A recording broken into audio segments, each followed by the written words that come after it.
একটা স্বর্ণের কানের টেন্না বলে যে এই কানেরটা তোমার। আমি কই কি লিগা ভাই? তারপরে বলে যে আমার সাথে একটা শুইতে হইব বা একটুখানি সময় দিতে হইব, তাইলে এই কানেরটা তোমারই দিয়া দিম, আমার সাথে একটু শুইলে তোমার কিচ্ছু হইব না। এটা বলছে উজ্জ্বল ব্যাপারী, ওই যে পুকুর পাড়ের লগে ঘর। কয় তোমার ভাবি বাসায় নাই তো, এখন আমার লগে একটু ফিজিক্যালি করো, আমার লগে একটু খারাপ ইয়া করো, আমার লগে একটু ফিজিক্যালি করো, আমার লগে একটু থাকো, আমার লগে থাকলে কোনো সমস্যা হইব না, আমি কেউ জানাইম না। কিন্তু স্যার আমি 5 ওয়াক্ত নামাজ পড়ি, আমার বাবা অসুস্থ, আমি বাবা ভাই নিয়ে উজ্জ্বল ব্যাপারী ওই আমার একই কথা বলে যে আমার লগে না থাকলে তোর আমি কল্লা কাটতালাম, এলাকার মধ্যে কেমনে থাকো সেটা আমি দেখা নিব, মানে আমার সাথে শুইতে হইব, এইসব ধরনের কথা বলছে সুজ্জ্বল ব্যাপারী সহকারে। স্যার আমি একটা অসহায় মানুষ হয়ে আপনাদের কাছে রিকোয়েস্ট করতেছি, ও 2 ভাইয়ের বিচার করেন। সুমন ব্যাপারীর কাছে কোনো বিচার পাই না। সুমন ব্যাপারী বলে যে আমি বিষয়টা দেখতাছি, কিন্তু রাত্র হইলে 2 ভাইয়ের অত্যাচার শুরু হয়ে জায়গা, আমি টিকতে পারতেছি না ঘরে, আমি কি করবো, আমি দিশা পাইতেছি না। দিশা না পাই আমি আজকে নড়িয়া থানায় গেছি, আর ওরা আমার মাইরা আমার অসুস্থ করে লাগছে।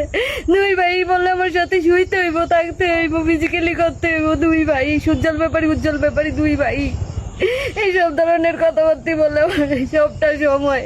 সুজ্জ্বল ব্যাপারী বলে যে আমার সাথে ফিজিক্যালি তো করস নাই কা, আমার সাথে দোষস নাই কা, তোরে ইয়া করতাছি, তুই তো আমার সাথে দর্শন করস নাই কা, তাই লেগে তুই মাইর খা, এই কথা বলে আমার বাস দিচ্ছে। আমার তো পিঠে কিছু রাগে নেই স্যার। সুমন ব্যাপারী কি?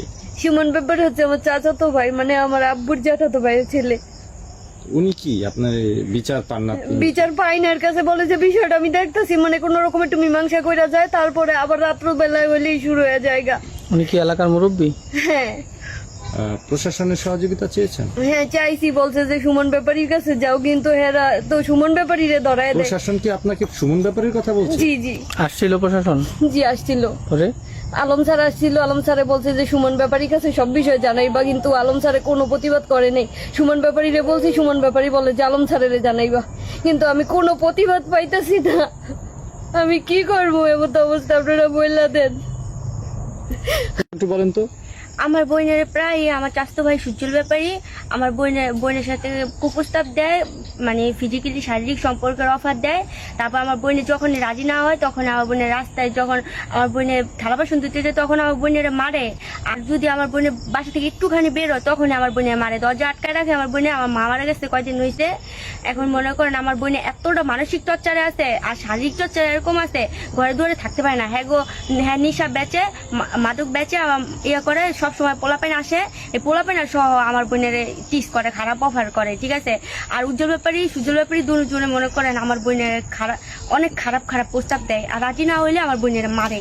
আমি আমার শ্বশুর বাড়িতে থাকি, যখন আমার বোনের রাত 12টা বাজে 1টা বাজে যখন পেশাব করতে বাইরে, তখন আমার বোনের ইচ্ছা রকম মারে। তখন আমার বোনে আমার ফোন দেওয়া বলে কি যে বোন আমার বাচ্চা, তখন কি আমি বাচ্চা কেন মারে যখন ওই যে ভয় দেখায় যে আমার এনে আবি, নাহলে আমি তোর দৌড়ায় যায় ধর্ম, মানে ওই যে যখন বাইরে পেশাব করতে বাইরে, তখন তো একলা থাকে না, তখন আমার বোনের ডর আবার দৌড় দেয় ঘরে। হ্যাঁ সে ঘরে যখন দৌড় দেয়, তখন আবার চালে মূলে ইট মেলা পারে, অনেক ইট মুট অনেক কিছু মেলা পারে। আর আমারও এর আগে, আমি বিয়ে হওয়ার আগে আমারও খুব প্রস্তাব দিছে, আমি রাজি হই নাই রেখা আমার নামে বদনাম ছড়াইয়া দিছে। আমার শ্বশুর বাড়িতে পর্যন্ত আমার কইছে যে আমি বউ অনেক খারাপ বউ। আমরা প্রশাসনের কাছে বিচার চাইছি অনেকবার, আমার বোনে 10-15 বার, আমি 9 মনে হয় 50 বার ফোন দিছি, 9 পুলিশ পাঠাইছে, সুমন ব্যাপারী পুলিশ পাঠাই দিছে, যে এই পর্যন্ত আইসি, পাগলামা পর্যন্ত আইসি, কিন্তু আমাকে বাড়ি পর্যন্ত আইতে পারে নাই। আমি জানি না কোন কেরা না কইরা দেয়, কিন্তু মনে করেন ইট পাটল মারছে, আর চাইনিজ কুড়াল বা আর ওই ওই রক এই আলু করছে, আমরা প্রসাব করতে পারি তারি না। এই মনে করেন বেড়াঠারা কোবায়, খারাপ প্রস্তাব দেয় মেয়েরে খারাপ প্রস্তাব দেয়। মেয়ে খারাপ প্রস্তাব রাজি না হইলেই আমি মনে করেন কাজকর্মে গেলে মেয়ের মারধর করে, আর মনে করেন খারাপ প্রস্তাব দেয়। এই হচ্ছে ঘটনা। আমি মনে করেন বড় প্রশাসনের কাছে বিচার চাই। স্থানীয়ভাবে কাউকে জানাইছেন এই ঘটনা? স্থানীয় বাজার জানাইলেও মনে করেন যে জানাইছি, কিন্তু তারা কইতাছে বড় ধরনের প্রশাসনের কাছে তোমরা বিচার চাও। কি আমি এই বিষয়ে কোনদিন এরকম প্রস্তাব দেই নাই কা ওরে। আর দ্বিতীয় কথা, কিছুদিন আগে ওর মেয়ে অসুস্থ হয়ে গেছিল গা, আমি নিজে ডাক্তার দেখাই দিছি। সুমন ভাই কইছি ভাই ওর মায়ের আমি ডাক্তার দেখাই দিছি, এবং ফিজিক্যালি ভাবে ওর লগে কোনো সম্পর্ক আমার সাথে নাই। ওর মা মানে আমার খালা, আপন খালা, এবং ওর বাপ আমার আপন চাচি। হ্যাঁ, আমার ছোট ভাই একটু খারাপ, বহুত ভাবে ওরা আমি বাচ্চানের ভালো করানোর চেষ্টা করছি, পুলিশে দিছি, রিহাবে দিছি, কিছু কাগজপত্র আছে আমার মায় থাকতে। তো আমার মায় মরে যাওয়ার পরে মানে ওর মা, এই মেয়েদের মা মানে আমার স্বাস্থ্য বোনের মায় ওরে বিয়া শাদী করায় দেয়।